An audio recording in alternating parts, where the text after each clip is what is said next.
Welcome to my channel. We hope you find pleasure in today's tale. Are you aware of the distinction between a tornado and a divorce in the South?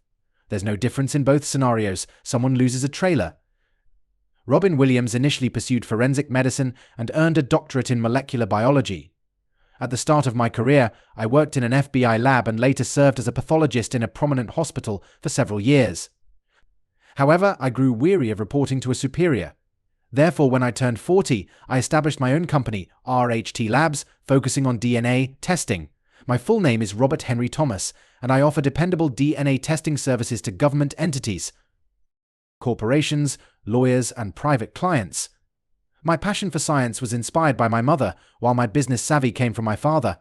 Although I'm not extraordinarily wealthy, I have launched 3 labs in a significant Midwestern city and am prospering. My wife, Melissa, nicknamed Liz, was my university love. We encountered each other midway through our college year and started dating a few weeks later. She majored in biology and secondary education. We married 6 months post-graduation during the holiday season at the end of my first term in grad school, while she taught at the local secondary school. We were deeply in love, brimming with joy, and everything was progressing smoothly. 4 years into our marriage, Tracy Lynn was born. 2 years later, Robert Henry Thomas II, or Hank as we call him, followed. Liz cherished motherhood, but continued to assist in teaching within our school district. She resumed full-time teaching when Tracy entered the 3rd grade and Hank started 1st grade. Our children were 12 and 10 when I ventured into private business. The initial year was challenging. I worked extended hours and cycled through staff until I assembled a reliable team. They quickly understood they were employed by a boss who was more demanding of himself than others. Now at 47, my life revolves mostly around my marriage, children, work, and our lakeside cabin. We purchased our lakeside home about a decade ago. It was somewhat dilapidated, so we acquired it at a reasonable rate and didn't hesitate to collaborate on repairs. When school ended for the summer, Liz and the children spent roughly 85% of their time there. I reduced my workdays to 4 during June, July, and August to relish extended weekends with our beloved group. These years have seen their share of highs and lows, predominantly highs, but as with any couple, we occasionally disagree. Both of us can be stubborn, yet we seldom remain upset with one another for more than a few hours, as neither enjoys conflict. We promptly acknowledge our mistakes and reconcile. No marriage is flawless, but I wouldn't exchange mine for anything. Recently, Tracy was in her sophomore year of college, indicating Hank would soon depart for college in the autumn. We all eagerly anticipated our summer at the lakeside cabin, knowing our time together as a family unit of 4 was dwindling. Tracy had a boyfriend, and while neither Liz nor I believed he was the ideal match, it seemed likely it would be a few more years. Before she found the one, we looked forward to welcoming a new member to the family whenever it occurred, but we also cherished the time we still shared with our tight-knit squad.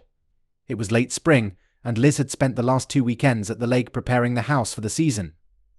It was her tradition to handle such tasks since we became property owners there, allowing her some personal time.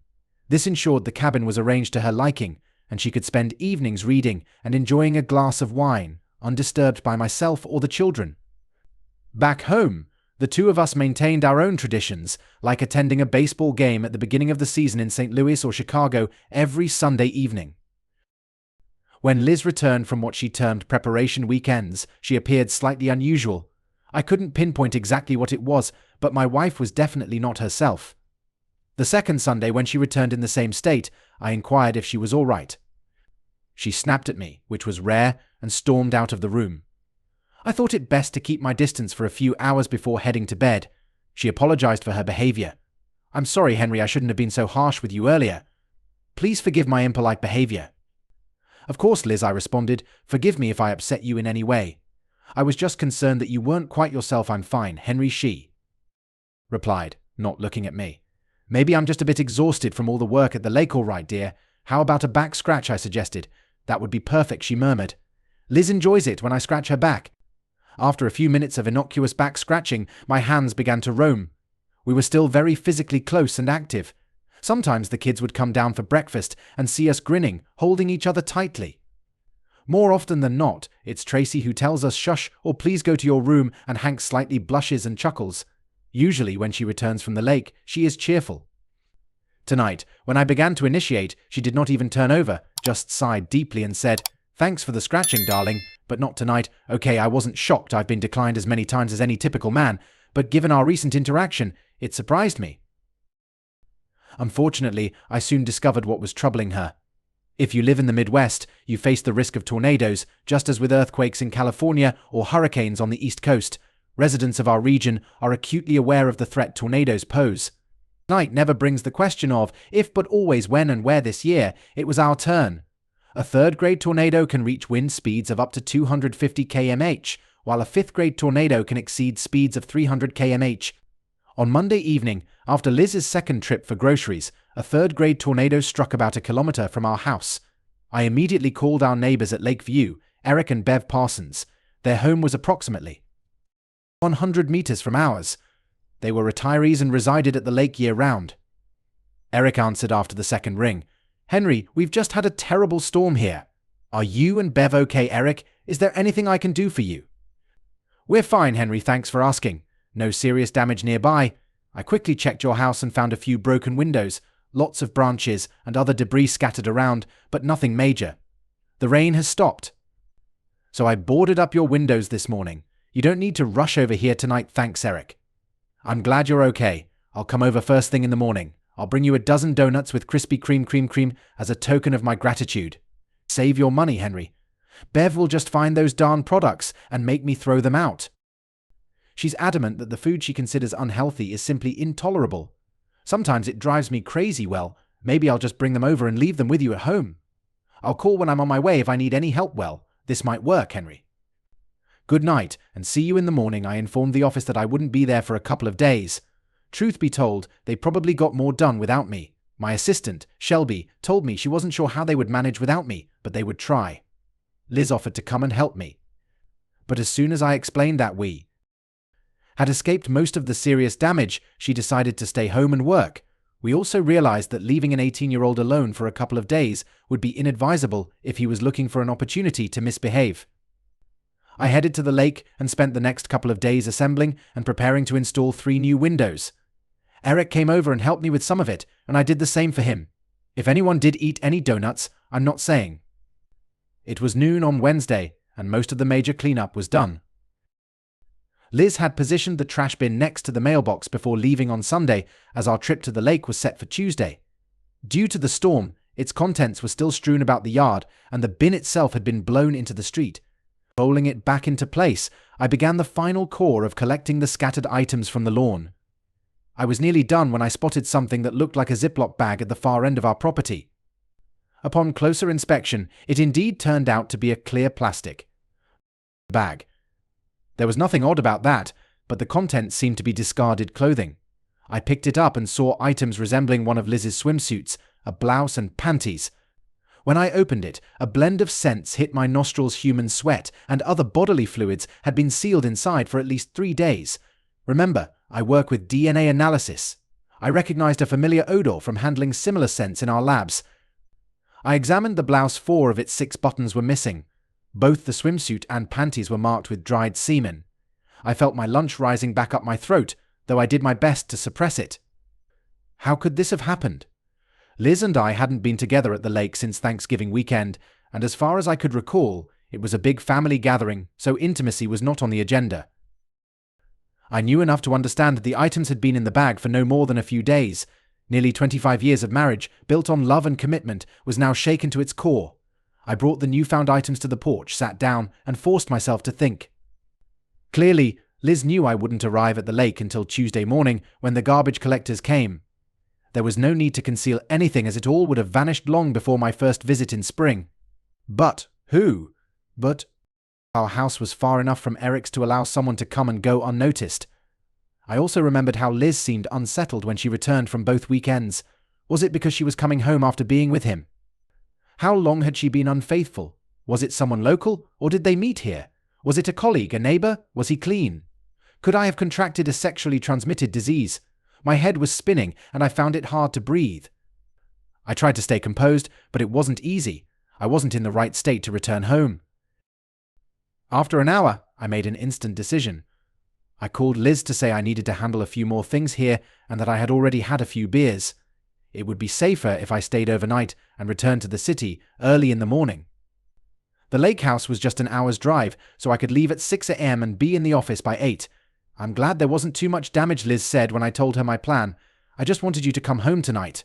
I wanted to make up for the lack of enthusiasm on Sunday. Sorry, Liz, but see you tomorrow. Goodbye, darling. I love you. Good night, Liz. I couldn't bring myself to tell her I loved her. I had a couple, or 5, glasses of bourbon and eventually fell into a restless sleep until 5 a.m. On the way home, I made several decisions and also made a few phone calls. I would conduct the DNA analysis myself, so I needed to head straight to the lab and start before anyone else arrived. Secondly, I called my lawyer, Tom Kincaid, and briefed him on the situation. Finally, I called a friend I had worked with at the FBI, who now also worked in the private sector, and explained what I needed. By the end of the day, I had dealt with 2 out of the 3 matters. Tom and I met for a couple of hours over lunch. Bad news despite everything. In the divorce, she would get 50% of all assets, even if the kids grow up and perhaps decide to live with me. Financially, she'll be just fine. How twisted our system is, I thought, to break vows to the people you claim to love and still receive financial compensation. Secondly, my friend managed to install state-of-the-art surveillance equipment in the lake house, undetectable by anyone. Not that it would help much in the divorce, but I needed evidence of her infidelity. I was by no means going to let her play the victim in front of our friends and family. If necessary, I would actively engage with social media. Liz would likely be fine financially, but she wouldn't exit this marriage without some harm to her reputation. My third endeavor was the DNA identification process. Obviously, Liz's results were straightforward to ascertain, but identifying the unknown individual required more time, hopefully not until the end of tomorrow's workday if I'm fortunate.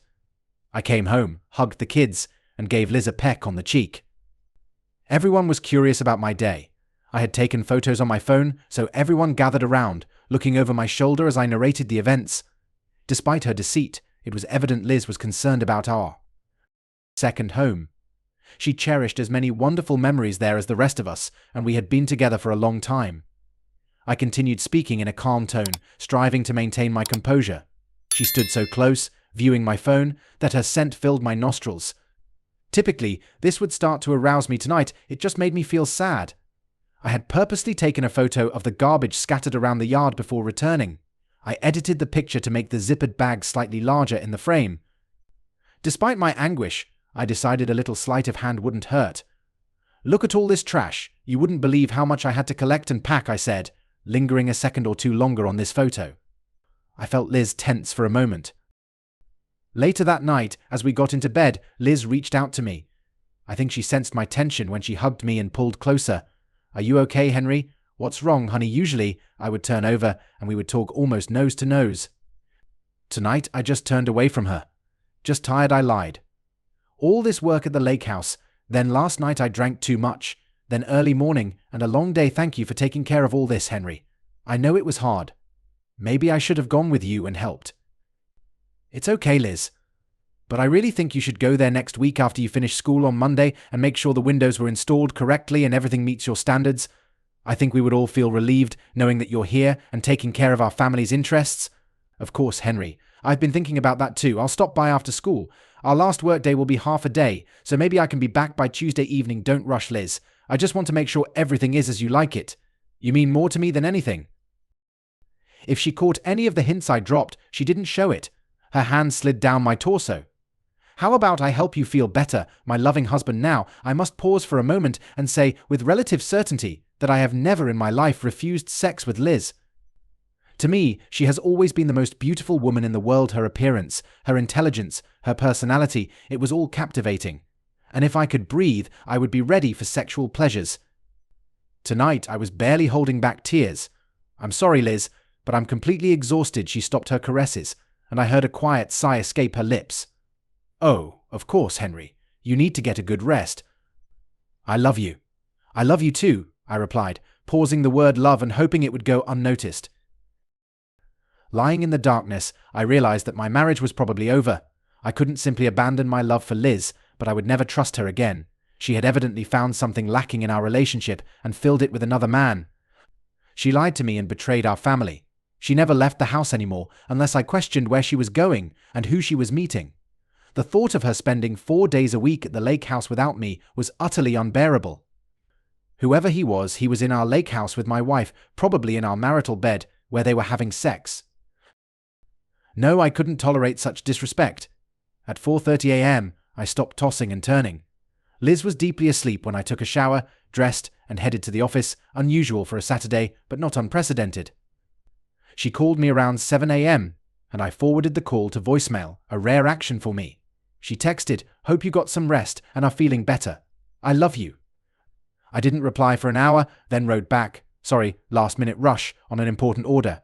I think we'll catch up tonight." Still tired, I added a weary emoji. It was the best I could muster under the circumstances. Despite it being Saturday, I called Tom at 9 and asked him to start preparing divorce papers. In our state, marital infidelity is grounds for divorce. Although it wouldn't matter much in court, I wasn't going to cite irreconcilable differences. I instructed him to have everything ready by next week. By 3 in the afternoon, I had a name: Kenneth Glenn Lester. The name seemed familiar, but I couldn't place it until a Google search clarified things. Lester had been the club manager at the lake for the past 3 years, just over 30 years old, and had spent a couple of years in prison for burglary and home invasion when he was 20. I learned about him from Eric, who said he was a decent guy who had made significant errors in his youth, but was now maximizing his second chance. From my limited interactions, Lester had always seemed polite during our dinners at the club. He ran the operation well and maintained friendly relations with everyone. If there was a problem, Lester rectified it quickly. Apparently, he had made a strong impression on my wife, turning her into his lover. I guess she couldn't resist the temptation of being with a man 12 years her junior. It must have boosted her ego.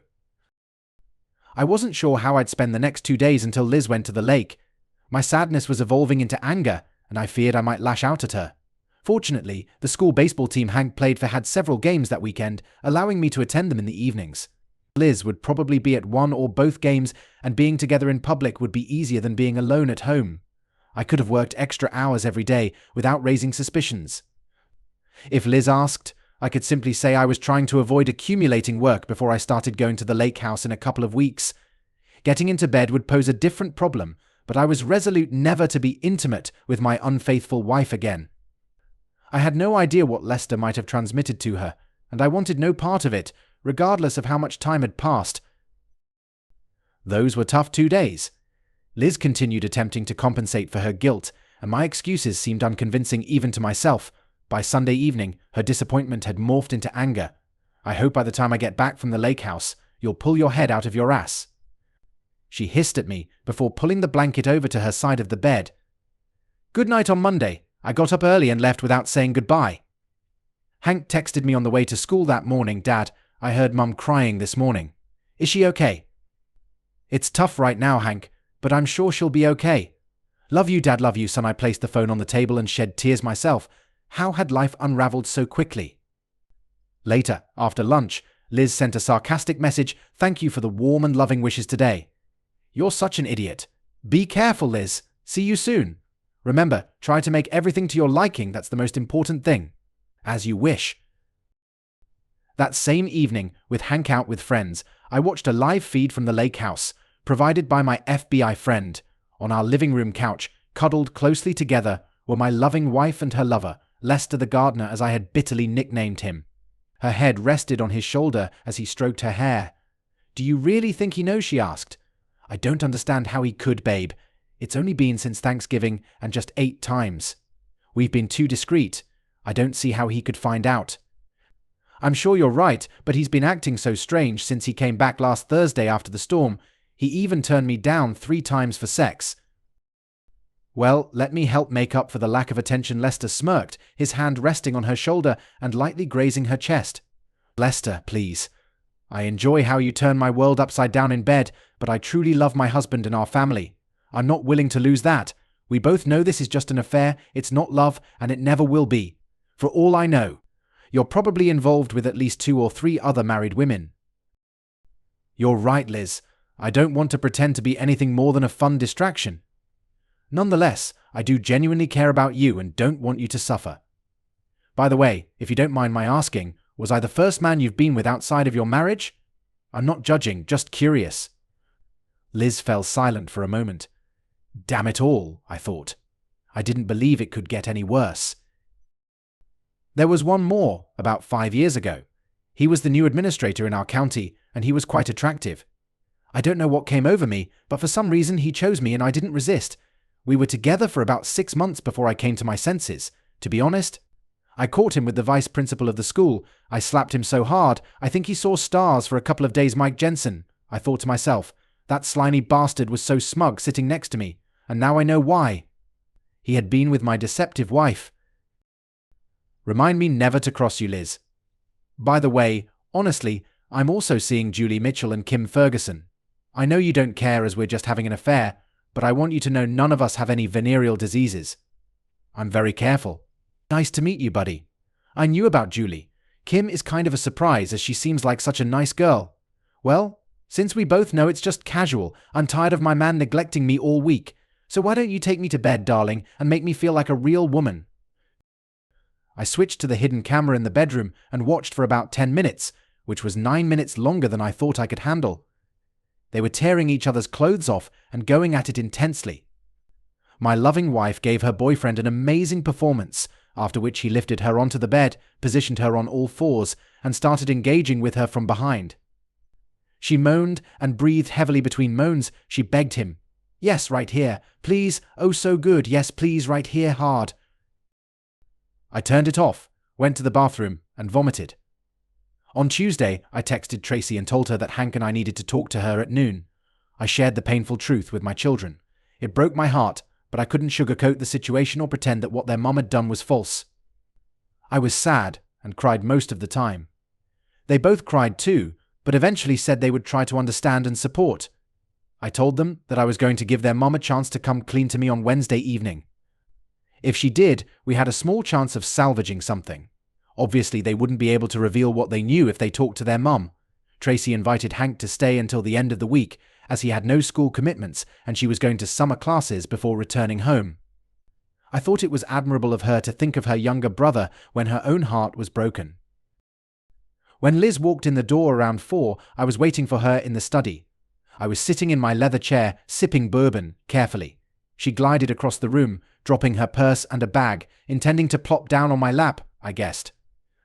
After the wrestler, Lester, had just taken her, she was happy and in a good mood about her scumbag husband. I raised my hand to keep her at arm's length.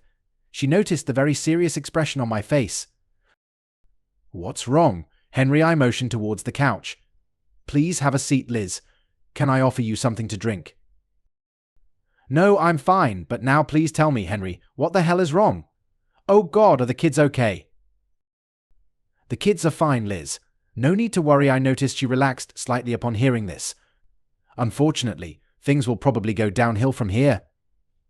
"Liz, I'm going to give you one and only one chance. Do you want to tell me something, Liz, or should I ask if there's anything you'd like to tell me?" "Liz, I expect full honesty from you, my dear wife, and in return, I will be completely honest with you. Please think carefully before you answer." "Henry, what am I supposed to tell you? The lake house is fine, the kids are fine, we haven't had any disagreements for a few months, until just a few days ago. Our sex life has usually been very good. What do you want me to say?" My hopes for any progress were crumbling with each passing second. "Liz, I've been honest with you throughout our entire marriage. I've never lied, deceived, or distorted the truth to you. I'm not perfect, far from it. I don't always get it right, but being completely honest with you has always been one of my top priorities in our relationship. So, I'll ask one last time, Liz, is there anything you need to be honest with me about?" "That's when our marriage fell apart." "Honestly, Henry, I have no idea what you're looking for or talking about." Tears welled up in my eyes. "I'm so terribly sad, Liz. I'm so sad that you despise me and our marriage like this. I guess I'll never know what I did to deserve your betrayal and disloyalty. I thought we would always be together, until death do us part. Now I know that wasn't and will never be the case. Liz, I know about your lovers, Ken Lester and Mike Jensen." Liz's face turned ashen and grey in an instant. She opened her mouth, covering it with her hand. "Oh no, no, no," she said in a barely audible whisper, then louder, "No, Henry, please let me explain." "Oh God, what have I done? Please, Henry, they mean nothing, nothing, nothing. I love only you." "Is it true, Liz? Mike Jensen was, as you put it, damn sexy. I believe that was the term you used. And if memory serves me right, on Friday night you told Lester the wrestler that you were excited because your husband was neglecting you. So he needed to drag you into bed and make you a real woman. Sounds like neither means anything to you. How, when, Henry? How did you hear all this? Simply put, my unfaithful wife, last week I installed surveillance equipment after finding your soiled swimsuit and panties soaked in semen in a Ziploc bag that was blown out of the trash can during the storm. Your ruined blouse was also in it. But I'm sure you can replace it so Lester can tear another one off you while you devour each other. DNA analysis was quite straightforward for obvious reasons. You mean to say you were spying on me and Lester? No, Liz, it was all recorded, but I stopped watching after you performed oral sex on him and he started doing doggy style with you on the bed. I thought that was just for us. As soon as you started moaning like a in heat, I turned off the TV, went to the bathroom and threw up. Now Liz was crying, unable to cope with my revelations. I didn't try to comfort her or continue describing her escapades. I simply sat in silence under the cover of pain that enveloped my heart like the darkest of nights. After a few minutes, she began to regain her composure. What can I do, Henry? How can I make things right? Please tell me we can fix this. I can't imagine my life without you, without our shared home, without our world. Please, Henry, tell me there's a way out of this. Yes, there is a way, Liz, but it won't work, and we will never be together. You've taken away my trust, my love, my promise to be with you, and you and your lovers heartlessly shattered them. I cherished you, Liz, and you scorned my love. You ridiculed me as a man and a husband. How could you think I would calmly observe as my wife engages with other men? Did you really hold such a low regard for me? I'm sorry you made your choice, Liz. But now I've made mine. The only way forward is to live separately with these words. I leaned forward, took an envelope from manila paper, and tossed it onto the couch next to her. The envelope was labeled Petition for Divorce. No, Henry, please not this. We have to try to stay together for ourselves and our children, for your business and my teaching career. We can get through this. I can seek professional help. We can get counseling. We're strong, Henry. We can weather this storm. Liz, let me be clear. I'm divorcing you because of marital infidelity. You can tear up these papers and throw them away if you want, but if you do, I'll ask my lawyer to draft another copy and hand it to you at work, in front of your students and colleagues. Please don't do this to Hank. No matter how poorly you think of me, please spare at least your son. Henry, you love me too much to do this, and I love you too much to end a 24-year marriage. Please work with me to find a solution that will save our marriage and our family. Liz, you have no idea what real love is. You confuse comfort and security with commitment. Love is action, not just a feeling. You love someone when you're faithful to them. Love is forsaking all others. Love is to care more about someone else than yourself. Tell me, Liz, how much did you love Tracy and Hank when you were with your lovers? How much were you interested in saving our marriage when you were engaging with men who were only interested in sex? Your actions reveal who you truly are. Liz, a selfish fraud and a deceitful person. I will fight you, Henry. I will fight this divorce with all my might. I'm not giving up on us. I was starting to tire of her arrogance, and anger was boiling up inside me. Liz, you're really getting on my nerves. Keep fighting if you want. Why don't you start by calling your kids and telling them what's going on? Try to convince them that you love me and our family. Do you even know where Hank is right now? He's probably at school with Tracy, crying his eyes out because his family is about to fall apart. What the hell have you done, Henry? What did you tell our kids? I sighed deeply. The truth, Liz. I simply told them the truth. That you had 2 sexual encounters with 2 different men. One was about 5 years ago, and the other was ongoing. I was honest with them, Liz. Which is more than I can say for you. I didn't advise them to hate you or cut ties with you. I told them that if you come home and honestly confess to what you've done, there's a small chance our marriage could be salvaged. But today, you showed your true colors. You showed that you care more about yourself than us. What happens next, Henry? I hope we can divorce quietly, without scandal. I would gladly leave you with nothing, but in modern courts that's not possible. However, I am suing the school district and the Lake Club. They probably won't go anywhere, but I want some people held accountable. You were the main culprit. But there were others who contributed to the downfall of our marriage. You had accomplices, and I want them to pay financially. You'll probably fare better than me, at least for the first few years. The custody issue is debatable, as Hank will be off to college before everything is finalized. I'm not moving. I don't care if you agree or not. I'll stay in the master bedroom. You can move to the guest room or live with Lester the wrestler. It's all the same to me. But if you argue with me about this, Liz, if you try to portray yourself as the victim, I'll release recordings of the last 2 days everywhere, starting with your parents, then your siblings, friends, co-workers. I'm not a bad guy. I didn't sleep around and ruin my marriage. I won't try to cover for you. From the expression on her face, I could tell that she finally realized the extent of her actions. There was deep pain written on her face.